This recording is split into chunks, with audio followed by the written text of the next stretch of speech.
Assalamualaikum dan salam sejahtera. Saya Nur Atika binti Awisakuni dengan nombor matrik S63273 ingin membentangkan mengenai komunikasi kepimpinan dalam pemimpin di kalangan pemimpin sekolah.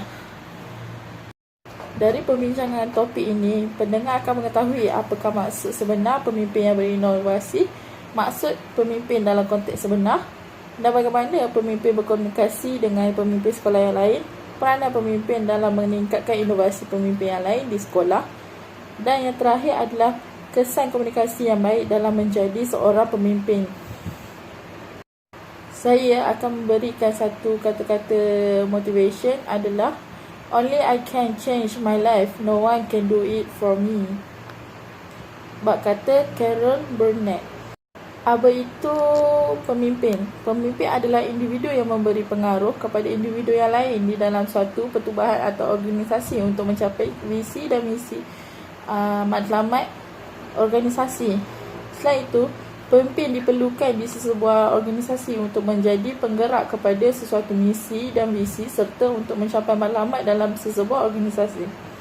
Manakala bagi maksud pemimpin inovasi adalah inovasi yang berlaku dalam kepimpinan perlu mempunyai latihan, pengalaman, pendedahan dan pengetahuan yang luas agar dapat menguruskan sebuah organisasi dengan baik. Dengan adanya pengalaman pemimpin yang luas, maka pemimpin tersebut dapat menguruskan sebuah organisasi dengan cekap dan efektif serta berinovasi. Baiklah, seterusnya adalah cara pemimpin berkomunikasi. Pemimpin haruslah berkomunikasi dengan bahasa yang mudah dan mudah difahami oleh individu yang lain agar individu tersebut dapat memahami apa yang pemimpin tersebut ingin sampaikan. Seterusnya adalah berkomunikasi dengan jelas dan penuh fakta. Pemimpin tersebut perlulah menyampaikan sesuatu maklumat dengan jelas serta mempunyai konteks yang sebenar dan objektif. Selain itu, berkomunikasi secara mesra dan tegas dengan pemimpin yang lain. Seseorang pemimpin itu haruslah bersifat tegas dalam memberi arahan tetapi mesra dengan pemimpin yang lain agar mereka dapat menyesuaikan diri dan berasa selesa apabila berkomunikasi antara satu sama lain. Dan yang terakhir, berkomunikasi dengan objektif dan bertujuan. Seseorang pemimpin itu haruslah berkomunikasi dengan penuh matlamat dan maklumat untuk menyampaikan sesuatu tujuan untuk mencapai objektif organisasi. Baiklah, topik seterusnya adalah peranan komunikasi dalam kalangan pemimpin sekolah. Peranan komunikasi dalam kalangan pemimpin sekolah yang pertama adalah sebagai pemberi makna. Ianya bermaksud pemimpin perlu menyampaikan maklumat secara jelas dengan kefahaman individu yang lain. Hal ini adalah untuk memastikan arahan yang diberikan adalah jelas serta mempunyai objektif yang sebenar. Yang kedua adalah peranan pemimpin berkomunikasi dalam kalangan pemimpin sekolah adalah sebagai pembina kepercayaan. Pemimpin haruslah membina kepercayaan untuk dalam individu yang lain agar tanggungjawab yang diberikan dapat dilaksanakan dengan baik serta sistematik dan teliti.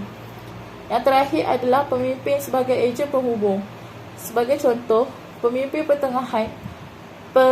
peringkat pertengahan akan menjadi ejen penghubung dalam komunikasi antara pihak atasan seperti guru dan pihak bawahan seperti murid-murid. Contohnya dalam menyampaikan maklumat dan pesanan yang diarahkan oleh pihak atasan seperti guru. Yang terakhir adalah pemimpin sebagai ejen penghubung seperti pemimpin yang berada di peringkat pertengahan. Pemimpin yang berada di peringkat pertengahan memainkan peranan yang penting sebagai ejen penghubung kerana ianya menyampaikan maklumat yang sebenar untuk ke pihak bawahan ataupun pihak atasan. Sebagai contoh, pemimpin sebagai ejen penghubung dalam berkomunikasi antara pihak atasan seperti guru ke pihak bawahan iaitu murid dalam menyampaikan maklumat atau pesanan yang diarahkan oleh pihak tertentu melalui pihak pertengahan. Seperti mana yang diberitahu, dalam komunikasi mempunyai cara tertentu untuk menyampaikan sesuatu maklumat dan ataupun pesanan, dan komunikasi juga mempunyai peranan yang tertentu dan berfungsi untuk menyampaikan sesuatu perkara untuk individu yang lain. Tetapi dalam komunikasi juga terdapat kesan terhadap individu yang lain. Contohnya dalam komuniti, yang pertama adalah komuniti. Kesan terhadap komuniti adalah pelbagai peranan komunikasi untuk membina dan membangunkan komuniti sekolah, terutamanya guru dan kaki tangan sekolah. Seperti mana contohnya, sebagai pemimpin yang bertanggungjawab, mereka memainkan peranan yang penting dalam berkomunikasi untuk meningkatkan imej sekolah ke peringkat yang lebih tinggi. Yang kedua, kesan kepada pembangun organisasi. Tugas pemimpin dalam membangunkan sesebuah organisasi dengan bertanggungjawab seperti mana yang tugasan yang telah diberikan kepada pemimpin tersebut. Yang ketiga adalah kepada pihak sekolah. Pihak sekolah dapat melahirkan murid yang berwibawa, berinovasi dan berkepimpinan apabila mereka mempunyai cara komunikasi yang mantap. Yang keempat adalah kepada diri sendiri. Ini dapat mengasah bakat seseorang dalam kepimpinan dan mengasah minda pelajar dalam merancang strategi untuk menjana idea untuk menggalakkan inovasi di dalam sesebuah organisasi. Dan yang terakhir adalah cadangan. Komunikasi adalah amat penting dalam sesebuah perkara atau sesebuah organisasi di dalam hierarki.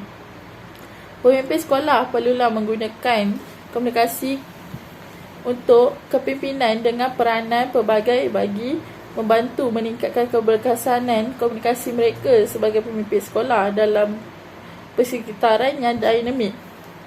Kepelbagaian peranan komunikasi perlu disesuaikan secara bijaksana dengan konteks keperluan khusus dan semasa di sekolah masing-masing.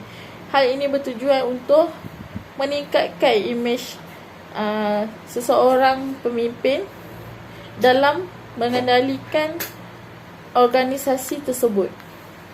Sekian, terima kasih.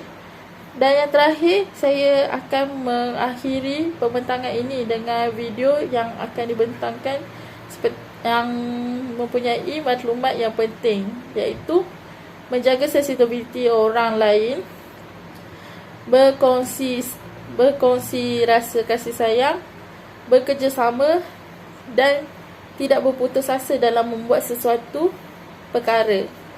Terima kasih.